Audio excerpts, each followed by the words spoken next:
Hi, my name is Sean Harris, and I'm going to be your instructor for the 10 full domains that's covered on the CISSP exam. I've been in this industry for many years before anybody actually really cared about it. When I started in security, I said that I was very interested in it because it was complex. You have to really understand technology before you could secure it. And 10 years ago, I was told, well, that's nice that you are interested in security, but you'll never have a full-time job in it. Well, not only do I have a full-time job, a lot of people have a full-time job in security because of the importance of it. I've written a few books on security, CISSP All-in-One, The Passport, Gray Hat Hacking. I'm halfway through the CISA book right now. And I write articles for Information Security Magazine and Windows 2000. I'm on Search Security, so I have a lot of information throughout the industry if you're interested in getting more. So I'm going to be working with you and being your instructor through all of the 10 domains. Now, I've taught this for about 4 years. My CISSP book is a best-selling book for this subject, and it's going in its 4th edition. So I think you're going to be in good hands, and we'll get through it together. We're going to go over the common body of knowledge, which makes up the CISSP exam.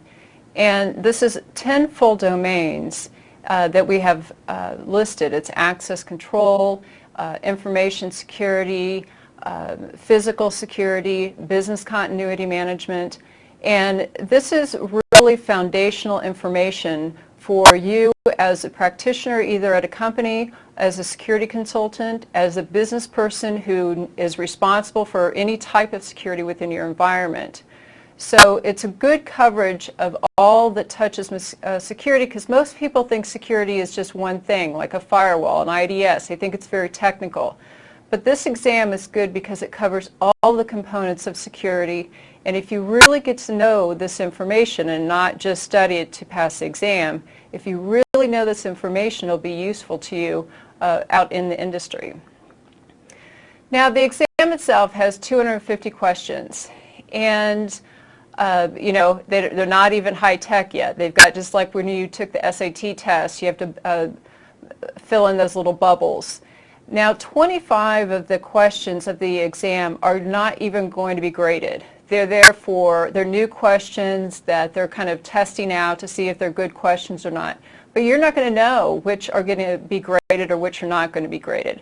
So overall, you have 250 questions that you need to answer in a 6-hour period. They give you a 6-hour period. Most people are done about 4.5 hours.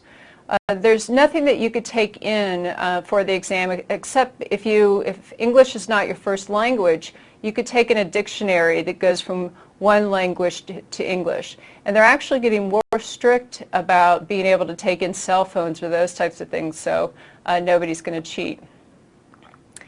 Now, a lot of people have heard about the CISSP exam, and after you take the CISSP exam, you'll be frustrated. There's not a person who's come out of this exam and has not been frustrated. And that's because there's 2 reasons that this exam is difficult. One is because it covers so much information.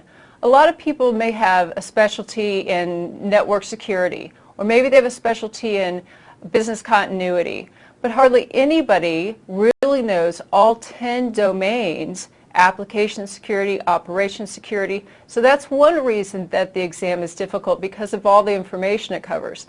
Now, to be truthful, the other reason that it's difficult is the way the questions are written. They're not straightforward, they're a little tricky, and we're going to go through some questions to give you an example of what you can run into. But this is a very difficult exam. The questions are cognitive, which means that you can't just memorize a term and be able to answer a question. You actually not only have to understand the term and the concept, you have to apply it to something in the real world. So this is more of a cognitive test, which is why you need to know the information to a certain depth instead of just skating over it and trying to study a month before you take it. Now, we will be going over all of these domains to quite a degree that most people don't get into. There's a lot of core courses out there and a lot of products that don't get to the necessary level that you need not only to pass the exam, but even understand the elements so you can use it out in the real world. So we will be going through these, and I'll be teaching you, giving analogies, giving you real world scenarios, because that's important. Now, on exam day, you do have to have a ID, a picture ID, and they're going to require you to have a registration number to go in for the exam. And you want to make sure that you have signed up for the exam and you've got your registration number back. Because every course I've ever taught, somebody didn't get their registration number because ISC Squared sent it to the wrong address, or they sent it to the work address instead of home.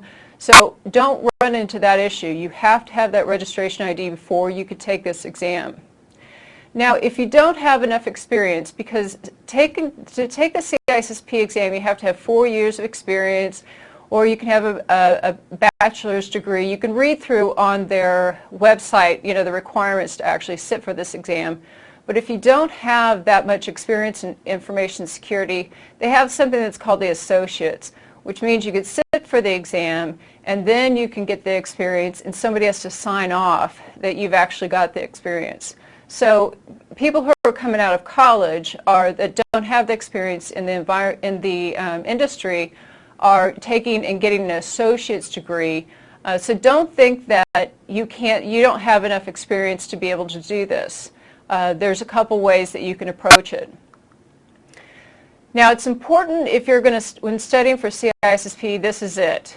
This should take over your world for quite some time because of the amount of information, the complexity of some of the information.